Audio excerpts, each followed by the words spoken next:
The 2025 Mitsubishi Outlander keeps its maximum 5-star ANCAP rating, and that matters to families who care about real-world safety, not just what is on a brochure.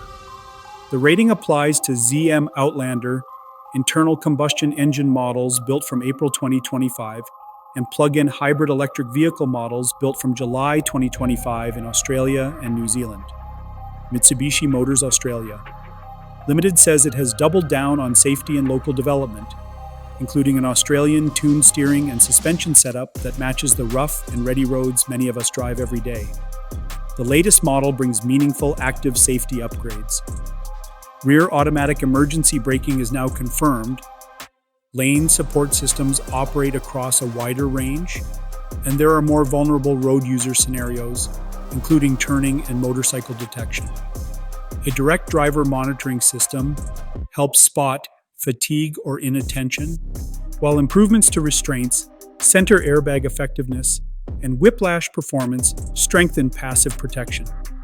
The speed limit information system adds implicit speed limit detection to keep the driver better informed.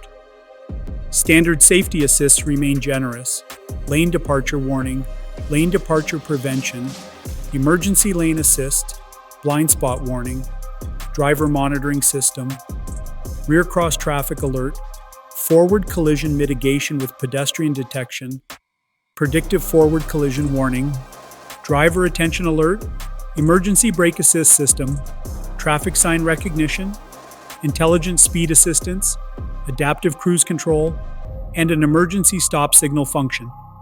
Independent ANCAP scores back this up: 85% for adult occupant protection, 84% for child occupant protection, 70% 9% for vulnerable road user protection, and 70% for safety assist. Together with 7 airbags, including a center airbag and a driver's knee airbag, it is easy to see why the Outlander continues to be a solid pick for growing households. If you found this helpful, please do not forget to like, subscribe, and hit the notification bell.